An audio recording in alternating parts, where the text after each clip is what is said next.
In 1955, 12 miners descended into the Black Rock coal mine in West Virginia for their regular shift. 8 hours later, only 11 came back up. Frank Morrison, 34, father of 3, had simply vanished. No tunnel collapse, no equipment failure, no body. The mining company paid out $50,000 in death benefits after 6 months of searching. His wife Margaret was told he'd probably gotten lost in the unmapped deeper tunnels. His son Billy grew up believing his father had died in a mining accident. Then in March 2023, construction workers renovating the abandoned mine for a historical museum found something impossible. Frank Morrison, perfectly preserved, sitting in a tunnel that had been sealed since 1932, still wearing his 1,955 work clothes, still carrying his lunch pail with a sandwich that hadn't aged a day. But it was the note clutched in Frank's hand that changed everything. Day 1. They're not human. The men in the white coats. They took Jimmy first. Someone else had been in those tunnels. Someone who knew exactly which sections had been abandoned for decades. Billy Morrison was replacing brake pads at his auto shop when Sheriff Kate Collins called. Unknown number, but he recognized the area code. He almost didn't answer. Probably another robocall, but something made him pick up. Billy Morrison speaking. This is Sheriff Collins. I need you to sit down. He laughed, sharp and nervous. I'm at work. What's this about? We found your father. The wrench slipped from his hand, clanged against concrete. 68 years of saying, my father died in the mines without flinching. 68 years of practiced acceptance, gone in 4 words. That's not possible. He died in 1955. His body was in Black Rock Mine, the section they're converting to a museum. Mr. Morrison, I need you to come to the medical examiner's office. Billy drove the 20 miles on autopilot. The county building still squatted on Main Street like it always had. Same red brick, same narrow windows he remembered from childhood visits, when Mother had to sign insurance papers. The medical examiner's office was in the basement. LED lights hummed overhead. Everything smelled like industrial cleaner fighting something worse. His mother's sister Helen sat in a plastic chair, now 89, the last person alive who remembered Frank Morrison. Billy. Helen looked up. Her face was confused, not quite believing. They're saying it's Frank, after all these years. Dr. Sarah Chen, the medical examiner, led them down a hallway that seemed to get colder with each step. Inside the examination room, a figure lay under a blue sheet. Billy had expected skeletal remains, maybe some clothes. Instead, when Dr. Chen pulled back the sheet, he saw his father's face. Unchanged, the same weathered features from the faded photo on Mother's mantel, the same coal dust under his fingernails. That's Frank, Helen whispered. God help us, that's Frank Morrison. But Billy was staring at something else. His father's hard hat, sitting on the side table, still bright yellow, still bearing the Black Rock Coal Company logo. No rust, no decay, like it had been placed there yesterday. There's something else, Dr. Chen said, holding up an evidence bag. Inside was a folded piece of paper, the handwriting still legible after 68 years. This was in his shirt pocket. Billy read through the plastic. Day 1. They're not human. The men in white coats. They took Jimmy first, said they were doctors. Frank Morrison, Tunnel 7, Level 3. Day 2. Can't find the elevator. Walls keep changing. Jimmy screaming from somewhere above.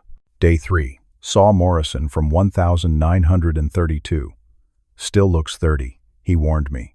They've been taking miners for decades. Day 4. The experiments. They're trying to stop time itself, using us as test subjects. Day 5. I understand now. This isn't a mine anymore. It's a laboratory. The note ended there. Jimmy Kowalski, Helen said slowly. He went missing 2 months before Frank. They said he'd run off to Detroit for work. Sheriff Collins appeared in the doorway. We need to talk, all of you, about what we found in the other tunnels. The abandoned section of Black Rock Mine stretched for miles underground. Collins led them to an elevator Billy didn't remember from childhood tours. It descended far deeper than any coal seam. Level 3 was sealed in 1932, Collins explained, officially due to structural instability. But we found evidence of construction that continued until at least 1960. The elevator opened onto something impossible, a pristine underground facility, fluorescent lights still functioning, air circulation still running. Signs on the walls read, Temporal Research Division, authorized personnel only. Temporal research? Billy asked. Time manipulation experiments, Collins said. We found documentation going back to 1932. The government was using isolated mining communities as cover for classified research. They walked past laboratory rooms filled with equipment Billy didn't recognize. Charts on the walls showed human figures in various states of suspension, preservation. In one room, a logbook lay open on a metal desk. Subject 47, Frank Morrison, age 34. Temporal displacement successful. Subject preserved in quantum stasis. Physical aging halted. Consciousness maintained, but fragmented. Note: subject continues to experience linear time while body remains in temporal lock. Psychological deterioration expected after extended exposure. Billy's hands shook. They experimented on him for 68 years. Not just him, Collins said, leading them to another room. Inside were 12 pods, each containing a perfectly preserved miner. The nameplates read like a roll call of the missing. Jimmy Kowalski, 1955. Robert Chen, 1943. Michael Orozco, 1938.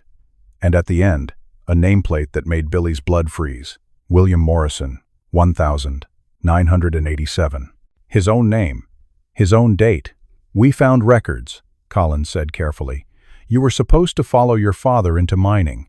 The facility had been monitoring your family for decades. Billy stared at his own nameplate, his own empty pod. Why didn't they take me? The program shut down in 1985. Congressional investigation got too close. They sealed everything, left the subjects in stasis. A voice echoed from the shadows. Not everything was sealed. They turned to see an elderly man in a lab coat, maybe 80, walking toward them with the help of a cane. Dr. Marcus Webb, he said. Project Director, 1952 to 1985. I've been waiting for someone to find this place. Billy stepped forward. You did this to my father. I tried to save them all. The program was ending. My superiors wanted to eliminate all evidence, including the subjects. I convinced them to maintain life support instead. Webb led them to his office, walls covered with photographs of miners, dates spanning from 1932 to 1985. The Temporal Research Division was tasked with developing time manipulation for military applications. We needed test subjects who wouldn't be missed, isolated communities where people disappeared regularly anyway. Mining accidents, Billy said, weren't accidents. We selected specific individuals, created cover stories, and brought them here. Frank was chosen because of his psychological profile. Two-stare, strong family attachment, meant he'd fight to return home, giving us better data on consciousness retention during temporal displacement. Billy felt sick. You tortured him for science. We preserved him. Without our intervention, he would have died in 1955. This way, he lived to see his son grow up, his grandchildren born. He lived in a pod. He lived.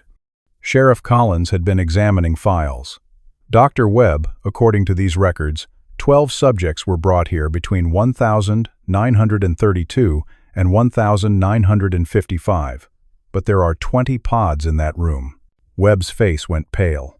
The additional subjects were volunteers from the research staff. When Congress threatened to expose us, several scientists chose to enter stasis rather than face criminal prosecution. You're telling us there are government scientists from the 1982nd still alive in those pods? Dr. Patricia Hines, Deputy Director, Dr. James Chen, Lead Researcher, and, Webb hesitated, Director Samuel Morrison. Billy's world tilted. Morrison? Frank's younger brother. Samuel joined the program in 1954, officially to investigate his brother's disappearance. Unofficially, he'd been recruited years earlier. The Morrison family had a genetic anomaly that made them ideal subjects for temporal research. Billy remembered Uncle Sam, Dad's younger brother who'd visited occasionally when Billy was small, always asking strange questions about family medical history. Sam's pod is programmed to open in 2025, Webb continued, 2 years from now. He'll physically be the same age as when he entered stasis in 1985. Why 2025? That's when the temporal effects were calculated to reach stability, when it would be safe to revive all subjects without risk of paradox. Billy looked at the pods again, saw them differently now. Not prison cells, but lifeboats.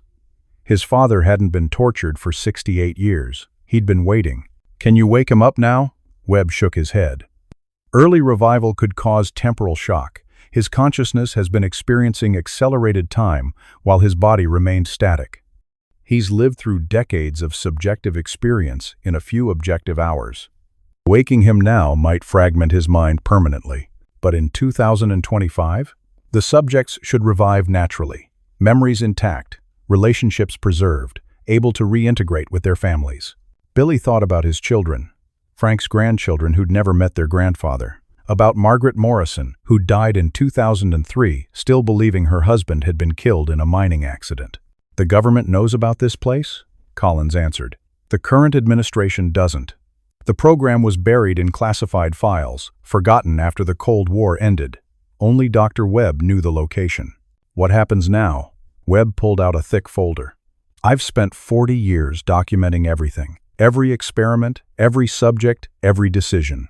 When Frank and the others wake up in 2025, they'll need advocates, people who understand what happened to them." Billy took the folder.